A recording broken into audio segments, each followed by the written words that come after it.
MP भी बदलता चला गया, एमएलए भी बदलता चला गया। जनता ज्यों की त्यों वैसे ही दुर्दशा को, परेशानी को अपनी झेल अपने निधि से ही यह कुछ योगदान किए होते तो यह कई साल पहले ही यह पुल बन करके तैयार है। जाति जनगणना न होने से आज पता नहीं चल पा रहा है कि पिछड़े कितने हैं, दलित कितने हैं, अल्पसंख्यक कितने हैं, सबड़ वन नेशन वन इलेक्शन से जो आर्थिक स्थिति देश की है वो सुधरेगी। उससे नुकसान भी एक है, तानाशाही एक व्यवस्था एक पैदा होगी। सगड़ी क्या कहेंगे, पूरे देश की सबसे बड़ी समस्या बिजली विभाग है। बिजली विभाग के जितने कर्मचारी हैं, चाहे वो जेई हो, चाहे वो एसडीओ हो, चाहे अन्य जो कर्मचारी हो, जनता को लूटने का काम कर रहे हैं। तो समय से बिजली नहीं दे रहे हैं, कोई उनका रोटेशन नहीं, कब बिजली आई कब जाएगी। मीटर की रीडिंग जो है करने के लिए समय पर नहीं आता। आम जनता जो है परेशान हो रही है। जेई कहीं उसका तार काट दे रहे हैं, कहीं उसकी आरसी भिजवा दे रहे हैं, कहीं कुछ कर रहे हैं, कहीं उससे पैसा नापता मांग रहे हैं। यह बिजली विभाग जो है जनता से लूटने का एक अड्डा ये बन गया। गाँवों में एक दहशत फैला रहे हैं कि चेकिंग आ रही है, एसडीओ साहब आ रहे हैं, जेई साहब आ रहे हैं, लाइनमैन साहब आ रहे हैं, इसका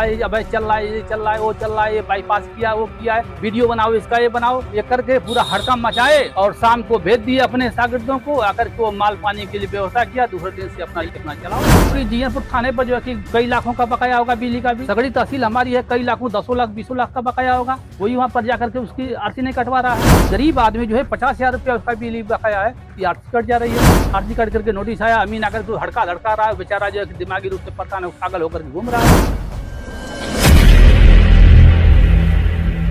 नमस्कार, मेरा नाम है वीर सिंह और मेरे साथ आज मौजूद हैं भारत परिषद के प्रदेश महासचिव बेचू यादव। कुछ मुद्दों पे बात करेंगे। ये सगड़ी विधानसभा है और इस विधानसभा में देवारांचल का एक इलाका है। उस इलाके को लेकर के आज इनसे चर्चा करना चाहूँगा, क्योंकि कल मैं गया था, वहाँ के हालातों को देखा, समझा हमने। बेचू जी, बहुत बहुत स्वागत है आपका कि हमसे जुड़ने के लिए। आपके इलाके में आपका क्षेत्र है विधानसभा सगड़ी। मैं गया हुआ था कल, बेलहिया का ढाला जो स्थान है वहाँ पे एक पुल था, टूट गया और मुझे लग रहा है 8 से 10 साल लोग बता रहे थे कि जो है हो गया है। तमाम दौरे हुए, तमाम लोग आए गए, लेकिन अभी तक कोई भी उसका समाधान नहीं हो पाया है। 10 गांव प्रभावित हैं, हर साल की समस्या है, छोटे बच्चे हैं आते जाते हैं। आपकी क्या राय है, क्योंकि आप उस इलाके में बहुत बार गए हैं, लोगों की मदद की है आपने, क्या कहना चाहेंगे, कैसे समाधान निकलेगा इसका? देखिए, अब वहाँ पर जो बेलैया का ढाला जो पुल है, जो नदी वहाँ पर है, अब वहाँ पर दर्जनों गांव हैं जिनका वही एक रास्ता है, उसी रास्ते से आना जाना है। तो बेलैया का पुल बना 10 साल पहले बना, जिससे आवागमन साल 2 साल तक चला अपना। साल 2 साल के बाद ही फिर बाढ़ आई और उसी में समझिए कि एक तरह से भ्रष्टाचार ही कहा जाएगा कि उस पुल में भ्रष्टाचार ही हुआ था, कि जिस वजह से पूरी उसकी मजबूती नहीं हो पाई थी और वो पुल जो है टूट करके गिर गया और तब से अब तक वो बन नहीं पाया। उस पर सिर्फ राजनीति हो रही है। जब भी सरकारें बदलती हैं, सरकारें आती हैं, नेता जीतता है, एमपी एमएलए बनता है, तो वो लोग सिर्फ जाते हैं, देख करके दौरा करके चले आते हैं कि इसको हम पास करवाएंगे। लेकिन वो एमपी भी बदलता चला गया, एमएलए भी बदलता चला गया और कई चुनाव ऐसे बीतते चले जा रहे हैं। जनता ज्यों की त्यों वैसे ही दुर्दशा को, परेशानी को अपनी झेल रही है। मेरा यह कहना है कि अगर उसको पास नहीं करवा, सरकार नहीं बनवा पा रही है, तो आप अपने जो कोटा आपका है, जो जनप्रतिनिधियों का जो निधि होता है, अपने निधि से ही यह कुछ ही अगर उसमें योगदान किए होते तो यह कई साल पहले ही यह पुल बन करके तैयार हो गया होता। उसमें कोई बहुत बड़ी बात नहीं है। लेकिन निधि तो इन लोगों को बेचना है, निधि को सही रूप में खर्च नहीं करना है, निधि को बेचना है, भ्रष्टाचार उसमें निधि में कमाना इनको है। स्कूलों में लिख रहे हैं 60-40 के रेशियो से अपना परसेंटेज बांधे हुए हैं, इनका आराम से निधि जा रहा है। निधि को कोई पूछने वाला ना, एमपी का निधि कोई पूछने वाला है, न एमएलए का निधि पूछने वाला है। अगर ये लोग निधि से ही अपने उसमें लगाए होते तो बेलैया का पुल बन करके तैयार हो गया था और दर्जनों गांव जो प्रभावित आज बाढ़ से प्रभावित हो रहे हैं, ये बहुत ही खुशहाल रहते और अमन चैन के साथ रात बिरात जब भी हैरानी परेशानी है, लोग दवा के लिए या किसी अन्य जरूरी काम के लिए तुरंत बंदे पर आ जाते, बंदे से अपना जहाँ जाना रहता लोग चले जाते। लेकिन उधर पुरुषा लोग जल रहे हैं, नाव न रहे तो बेचारों का समझ लीजिए कि बड़ी ही दुर्गति होती जो है, लेकिन तो नाव एक सहारा है कि इस पार से उस पार कर दे रहे हैं, लोग अपना आ जा रहे हैं। तो मेरा यही कहना है कि इसमें जनप्रतिनिधियों को अपने निधि से, जो इनका निधि है, अगर नहीं सरकार दे रही है, नहीं सुन रही है, तो आप हमारे इलाके के जनप्रतिनिधि हैं, अपना निधि लगा करके उसको बनवा दीजिए। कौन सा बहुत बड़ा पुल का ये है, बनवाया जा सकता है। एकदम बनवाया जा सकता है भाई। जब एक एक एमपी का जो है कि 2-2 करोड़ रुपया जो है एक साल का, एमएलए का 2-2 करोड़ रुपये का जब एक साल का निधि है, तो 5 साल का जोड़ लीजिए, उसमें कम से कम कई पुल तैयार हो जाएंगे। ये लोग एमपी एमएलए मिलकर करना चाहें तो कई पुल तैयार हो जाएंगे। हो नहीं पाता है। हो नहीं पाता है क्योंकि इनका निधि इनको बेचना रहता है, इनको काम तो करना नहीं है, सिर्फ अपना लालीपाप जनता को दिखा करके अपना एक हुआ एक बनाना है, बस वही बना रहे हैं, काम कुछ करना नहीं है। अच्छा, एक राष्ट्रीय मुद्दा है, बार बार ये मांग उठती है जातीय जनगणना की, आपकी क्या राय है? जाति जनगणना बहुत ही इम्पॉर्टेंट है। जाति जनगणना न होने से आज पता नहीं चल पा रहा है कि पिछड़े कितने हैं, दलित कितने हैं, अल्पसंख्यक कितने हैं, सबड़ कितने हैं, किसका अनुपात कितना होना चाहिए, किनका डेवलपमेंट विकास कितना हुआ, किसका जीवन स्तर कितना ऊपर उठा, नीचे रह गया, उस हिसाब से एक विकास की एक रेखा खींची जाती। तो जाति जनगणना होना बहुत ही हमारे देश में जरूरी है, जिससे लोगों का विकास होगा। और उसके लिए अलग से एक सरकार एक पैकेज उनके विकास के लिए, जब जैसे हो जाएगा कि इतना परसेंट इस जाति के लोग हैं और विकास इनका इतना परसेंट नीचे है, तो उनको ऊपर उठाने के लिए सरकार अलग से उनको पैकेज देगी और उनका डेवलपमेंट होगा जो है। तो जाति जनगणना तो देश में होना नितांत आवश्यक है। वन नेशन वन इलेक्शन को लेके क्या राय है आपकी? देखिए, वन नेशन वन इलेक्शन तो मेरा जहाँ तक मानना है कि एक तरह से बहुत ही अच्छा है। अच्छा इस माने मैं कहूँगा कि इससे जो देश की जो आर्थिक स्थिति, जो चुनाव में जो नुकसान होती है, उससे उसका बचाव होगा। जैसे बार बार कभी एमपी का चुनाव हो रहा है, कहीं एमएलए का चुनाव हो रहा है, कहीं प्रमुख का चुनाव हो रहा है, कहीं यह प्रमुखी का, कहीं प्रधानी का, कहीं महाप्रधानी का, तमाम जब अलग अलग क्षेत्रों में कहीं एमएलसी का चुनाव होता है, तो जब बार चुनाव होंगे तो बार बार सरकारी मशीनरियाँ उसमें लगेंगी, सरकारी मशीनरियों का उसमें खर्च आएगा, तमाम जो रैपिड जो फोर्स जो एक्शन जो फोर्स लगती है, सुरक्षा बल जो लगता है, जो कर्मचारी लगते हैं, सब पर सरकार जो है चुनाव का वो खर्च उसमें करती है, अरबों खरबों कितने रुपया उसमें बर्बाद होता है। तो एक तो यह है कि वन नेशन वन इलेक्शन से उसमें ये होगा कि जो आर्थिक स्थिति देश की है वो सुधरेगी, वो बचाव होगा।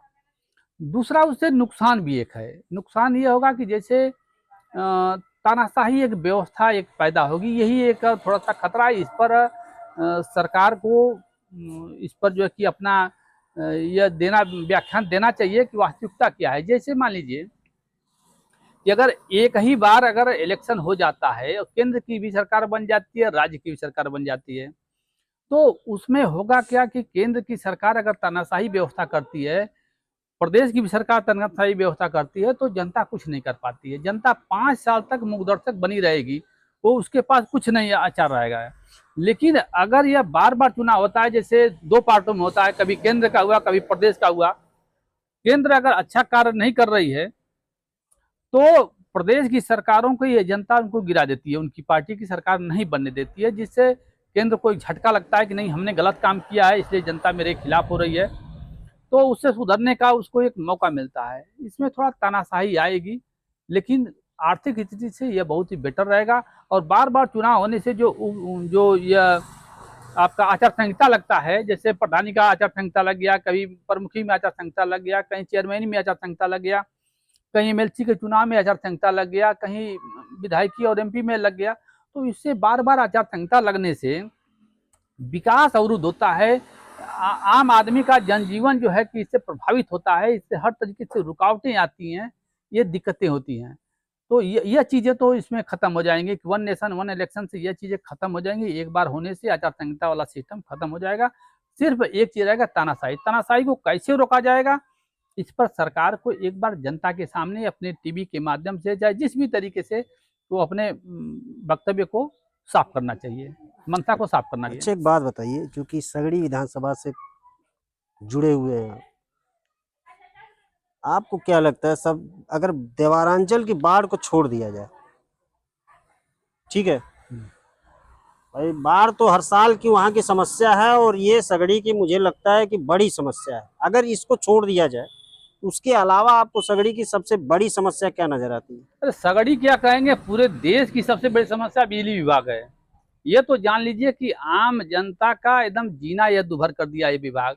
मैं तो राजस्व विभाग को सबसे ज्यादा भ्रष्टाचार में डूबा हुआ मानता था, लेकिन अब मेरे समझ में आ रहा है कि राजस्व विभाग को इसने यह बिजली विभाग पीछे छोड़ दिया है। इतना भ्रष्टाचार बता रहा हूँ कि यह बिजली विभाग के जितने कर्मचारी हैं, चाहे वो जेई हो, चाहे वो एसडीओ हो, चाहे अन्य जो कर्मचारी हों, ये तमाम बिजली विभाग के तरफ से जनता को लूटने का काम कर रहे हैं। एक तो समय से बिजली नहीं दे रहे हैं, बिजली में इतनी कटौती कर रहे हैं कि 5-5 मिनट पर बिजली इनकी कट रही है। कोई उनका रोटेशन नहीं कि कब बिजली आई कब जाएगी।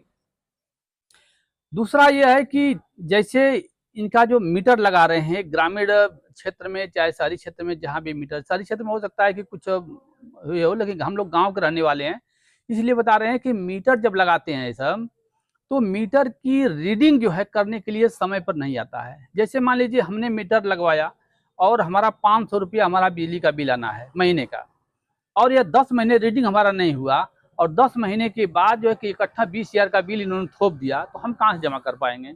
इससे आम जनता जो है परेशान हो रही है और उल्टे से आकर के जेई कहीं उसका तार काट दे रहे हैं, कहीं उसकी आरसी भिजवा दे रहे हैं, कहीं कुछ कर रहे हैं, कहीं उससे पैसा अनापता मांग रहे हैं। माने जनता समझ लीजिए कि एकदम इन अधिकारियों कर्मचारियों से तबाह। यह बिजली विभाग जो है यह चोरी का एक अड्डा बना दिए हैं, जनता से लूटने का एक अड्डा यह बन गया है।